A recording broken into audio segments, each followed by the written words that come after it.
আপনি যদি মা হতে চান বা সন্তান অ্যাভয়েড করতে চান তাহলে এই সময়টা না জানলে আপনার জীবন বদলে যেতে পারে। হাজার মেয়ের মধ্যে 700 জন জানেন না কখন তারা সবচেয়ে বেশি প্রেগনেন্ট হওয়ার ঝুঁকিতে থাকেন। প্রেগনেন্ট হওয়া একটা স্বাভাবিক প্রক্রিয়া, কিন্তু অনেকেই জানেন না যে মাসিকের নির্দিষ্ট কয়েকটা দিনে প্রেগন্যান্সির সম্ভাবনা সবচেয়ে বেশি থাকে। আর ভুল সময়ে সম্পর্ক করলে ইচ্ছের বাইরেও মা হয়ে যাওয়ার ঘটনাও ঘটে। ওভ্যুলেশনের আগে ও পরে 5 দিন, এই 10 থেকে 14 দিনের সময়টাই সবচেয়ে স্পর্শকাতর। সময় যদি সহবাস করা হয় তাহলে ডিম্বাণু স্পামের সঙ্গে মিললে সহজেই গর্ভধারণ হতে পারে।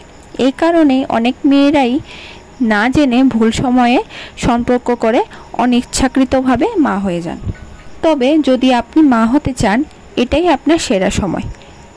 কিভাবে এই দিন চিনবেন? ক্যালেন্ডার পদ্ধতি। মাসিকের প্রথম দিন থেকে গুনে 14 দিন পর। 2. শরীরের সিগন্যাল। সাদা স্রাব, ক্লিয়ার ডিসচার্জ বেশি হবে, শরীর একটু গরম লাগবে। 3. ওভ্যুলেশন কিট।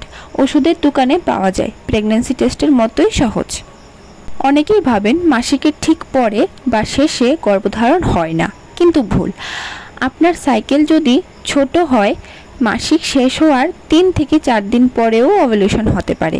সেই দিন আপনি প্রেগনেন্ট হতে পারেন। তাই যদি আপনি মা হতে চান বা না চান, দুটো ক্ষেত্রেই আপনাকে এই সময়টা জানতেই হবে, কারণ সচেতনতা মানেই নিরাপত্তা। ভিডিওটা যদি আপনার উপকারে আসে তাহলে একটি লাইক দিন, আর কমেন্টে লিখুন আপনি কি এই বিষয়ে আগে জানতেন। আর এমন ইনফরমেটিভ ভিডিও পেতে সাবস্ক্রাইব করতে ভুলবেন না। আপনার জন্য আমি আছি, as you good mom Bangla.